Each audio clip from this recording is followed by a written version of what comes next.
Break के बाद एक बार फिर से आपको खुश आमदीद कहते हैं। नाज़रीन, सुप्रीम कोर्ट की जानिब से फैसला सुना दिया गया है। डिप्टी स्पीकर की रोलिंग कलअदम करार दे दी गई है, जबकि अदम एतमाद बरकरार रहेगी। रोलिंग के खिलाफ आइन थी, जिसकी वजह से सुप्रीम कोर्ट की जानिब से डिप्टी स्पीकर की रोलिंग कलअदम करार दी गई है। रोलिंग के बाद के तमाम इक़दामात कलअदम करार दे दिए गए हैं, जबकि अदम एतमाद बरकरार रहेगी। सुप्रीम कोर्ट की जानिब से बड़ा फैसला सुना दिया गया है, जिसमें यह बताया गया है कि डिप्टी स्पीकर की रोलिंग कलअदम करार दी गई है, जबकि अदम एतमाद बरकरार रहेगी। सारी सूरत हाल पर डिटेल्स क्या हैं बात कर लेते हैं जी। हमारे साथ एक और गेस्ट मौजूद हैं, बैरिस्टर मलिक सलमान असलम साहब हमें ज्वाइन कर चुके हैं। माहिर कानून है, इस प्रोग्राम में आपको खुश आमदीद कहते हैं। सलमान साहब, फैसला आ गया, बड़ी शिद्दत से इंतजार कर रहे थे कि आखिर होने क्या वाला है। अदम एतमाद बरकरार रहेगी, रोलिंग को डिसमिस कर दिया गया है, कलअदम करार दे दिया गया है। अब हालात क्या इस्तेहकाम की तरफ जाएंगे, क्या होने जा रहा है?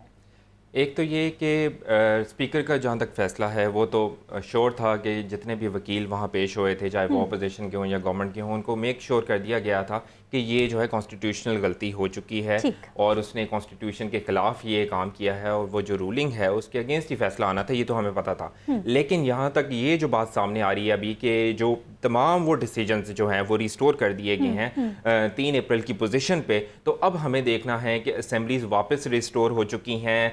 तमाम MNAs जो नहीं रहे थे आज वो दोबारा से MNA हो चुके हैं। तमाम असेंबलीज वैसे की वैसे ही रिस्टोर हो गई है कि अब अदम एतमाद किधर जाती है, क्योंकि वो प्राइम मिनिस्टर जिन्होंने उजलत में, आज सुप्रीम कोर्ट ने वर्ड यूज़ किया, उजलत में असेंबली तोड़ दी थी, तहलील कर दी थी, तो क्या वो बर्दाश्त करेंगे कि अब भी असेंबली कंटिन्यू करे, अब भी वो सेशन बुलाया जाए, अब भी वो बैठें? यानी कि जो इमरान खान साहब प्राइम मिनिस्टर असेंबली इतनी उजलत में तब तहलील कर सकते हैं, तो क्या वो अब भी कर सकते हैं? उनके पास वो राइट अब भी है। लेकिन वज़ीर आज़म साहब ये भी कह चुके हैं कि सुप्रीम कोर्ट की जानिब से जो भी फैसला आएगा हम तहे दिल से उसको कबूल करेंगे। अब दोबारा से सिचुएशन वही 3 अप्रैल लेकिन सुप्रीम कोर्ट के डिसीजन से पहले वो ये भी बात बहुत डंके की चोट पे कहते जा रहे हैं कि जी ये तो कॉन्स्पिरेसी है। तो कॉन्स्पिरेसी से बड़ी कोई चीज़ नहीं होती कि, और अभी वो सुप्रीम कोर्ट का ऑर्डर मान भी लें और एक्सेप्ट भी कर लें, जो उन्हें करना भी पड़ेगा, लेकिन वो ये अपना नारा तो नैरेटिव तो नहीं छोड़ेंगे कि कॉन्स्पिरेसी थी। वो इस कॉन्स्पिरेसी को मेक श्योर करने के लिए अब क्या कर सकते हैं? मेरा तो जहन यहाँ तक जाता है कि नाउ अब वो एनफोर्स करेंगे कि जिसने वो गद्दारी की, उनके बकौल गद्दारी की, और जितने लोग जो कॉन्स्पिरेसी का हिस्सा थे वो इनके खिलाफ लीगल एक्शन क्रिएट करेंगे। हो सकता है कि वो उनकी गिरफ्तारियों तक भी चले जाएं। यानी कि इतनी मैडनेस यहाँ पे पाई जा रही है इस टाइम, क्योंकि वो कैसे एक्सेप्ट कर सकते हैं कि जिन्होंने कॉन्स्पिरेसी की वो दोबारा से आ जाएं और वो उनके सामने बैठकर पावर अटेन कर लें? ऐसा नहीं हो सकता। गवर्नमेंट एक रिजिड स्टेप अब मूव करेगी, गवर्नमेंट कभी बर्दाश्त नहीं करेगी। अगर फवाद चौधरी साहब की सिर्फ आप दोपहर की स्टेटमेंट ले लें तो फवाद चौधरी साहब ने क्लियर कट कहा है कि सुप्रीम कोर्ट को कोई ऐसा डिसीजन देना पड़ेगा कि जहां से लगे कि कॉन्स्पिरेसी जो थी उसके अगेंस्ट भी कोई बात हुई है। लेकिन गवर्नमेंट जो है वो इसको एक्सेप्ट कर भी ले तो वो अब ये इसी बात का रोला डालेंगे कि भाई कॉन्स्पिरेसी का क्या बना, हमारे अगेंस्ट जो इंटरनेशनल साजिश हो रही थी उसका क्या बना।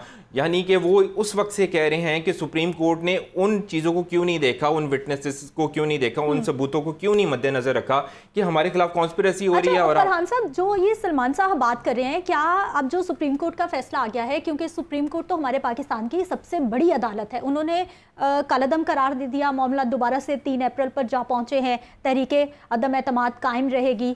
9 अप्रैल को बताया जा रहा है कि कौमी असम्बली का इजलास भी बुला लिया गया है। अब इस सारी सूरत हाल में क्या अभी भी मौजूदा हुकूमत के पास, आला अहदेदारों के पास कोई कानूनी ऑप्शन मौजूद है? वो क्या कर सकते हैं सुप्रीम कोर्ट के फैसले के बाद? नहीं, सबसे पहले तो मैं मुबारकबाद पेश करना चाहूँगा कि सुप्रीम कोर्ट ने एक जो हिजानी कैफियत थी, एक आइनी बहरान था, उससे आज इस मुल्क को निकाला। जो इकॉनमी हमारी टोटल डैमेज हो रही थी उसको कोलैप्स होने से बचाया। हम कम से कम 3 अप्रैल की उस सिचुएशन पे वापस गए जो आइन हमारा पार्लियामेंट में सुपरसीड होना था, उसने सुप्रीम होना था। तो उस सूरत हाल में 3 अप्रैल की स्टेज पे वापस जाया जाएगा। आपका प्राइम मिनिस्टर, आपके कैबिनेट, आपके MNAs तमाम वहीं पे मौजूद होंगे। कौन इसको मानेगा या नहीं, किस हद तक इस पे इम्प्लीमेंट करेगा या नहीं, ये चीज़ें उस पार्टी के ख़िलाफ़ जाएंगी, उसको अगले इलेक्शन में और आइंदा आने वाले टाइम के लिए बहुत मुश्किल होगी। ये प्राइम मिनिस्टर साहब को ये पहले ही बात समझ लेनी चाहिए थी कि जो भी प्रोसेस हो रहा है वो आइन और कानून के मुताबिक हो रहा है। जब वो MNAs उनके साथ थे तो ये पूरी असेंबली पाक थी, साफ़ थी और इनके मुहाफ़िज़ थे।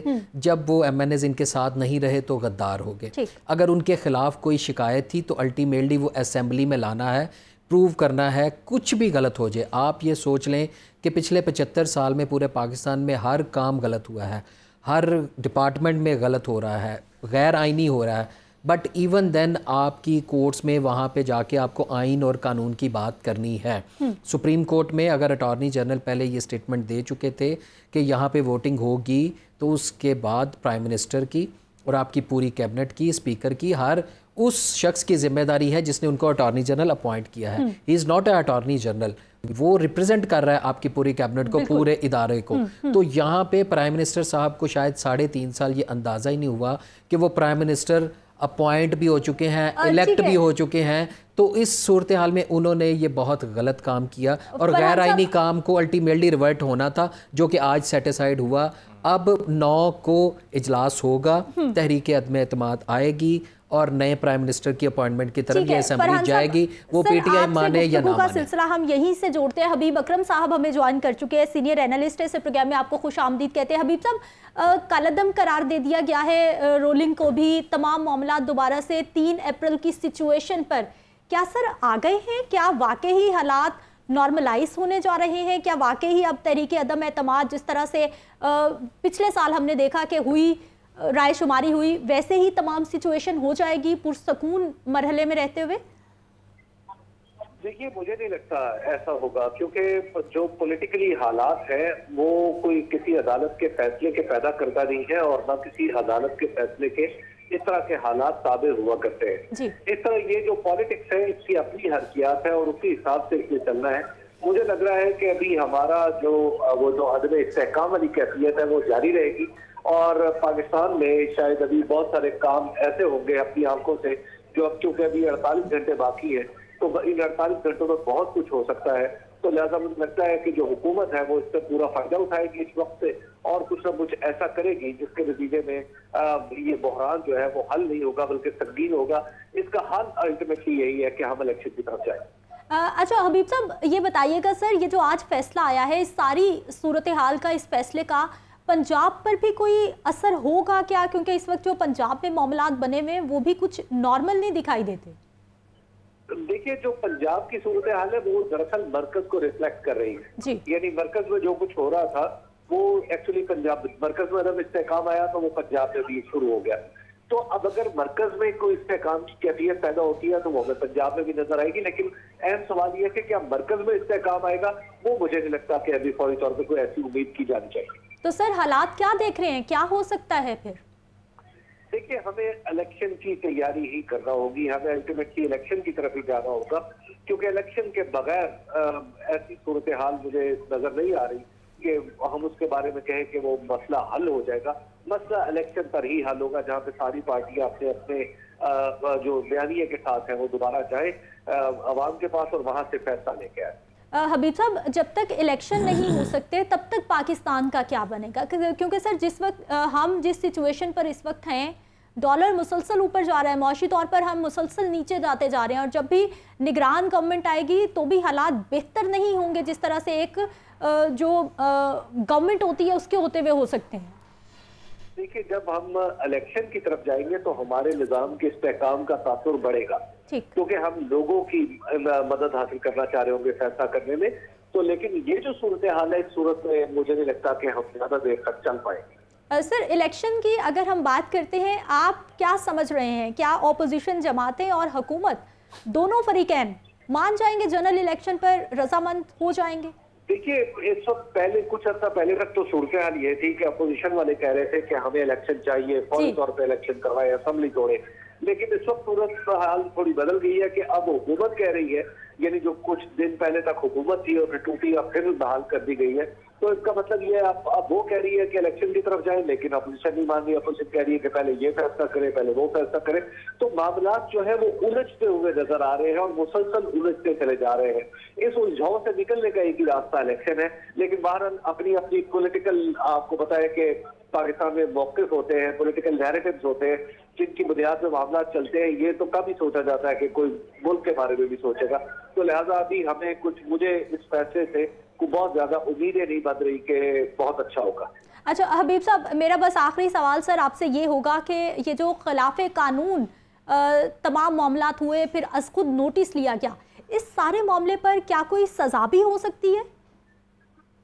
देखिए, मैं खुद इस तरह के मामलात में मैं उन लोगों के दरमियान हूँ जो समझते हैं कि इस तरह के मामला में 100 मोटो नोटिस नहीं लिया जाना चाहिए, क्योंकि 100 मोटो नोटिस जो है वो कई तरह के पेचीदगियां पैदा करते हैं, खासतौर पर इस तरह के मामला से। लेकिन बहरहाल अब इस वक्त सिचुएशन तो ये है कि अदालत का फैसला है, लिहाजा हमें उसका एहतराम करना और मानना है। बहुत शुक्रिया हबीब अकरम साहब हमारे साथ मौजूद रहने के लिए। सलमान साहब, कोई ऑप्शन हो सकती है, कोई सज़ा भी हो सकती है अगर ये तमाम मामलात कालादम करार दिए गए हैं और दोबारा से सिचुएशन को रिवाइज किया जा रहा है, सज़ा भी हो सकती है? नहीं, बिल्कुल नहीं, ऐसा कुछ भी नहीं होने वाला। और जैसे हबीब साहब ने कहा कि ये एक ऐसा डिसीजन है जिस पे ज़्यादा खुशी का इजहार कर नहीं सकते अगर आप एक लेमैन के तौर पे बात करें, कि क्योंकि यहाँ से नज़र आ रहा है कि एक ऐसी जमात जिसने कहानी को यहाँ तक पहुँचाया, और हमें बेसिकली कुछ ऐसा चाहिए था कि जिससे हम बैलेंस कर पाते, कोई इक्वालिटी कर पाते, और हमें नज़र आता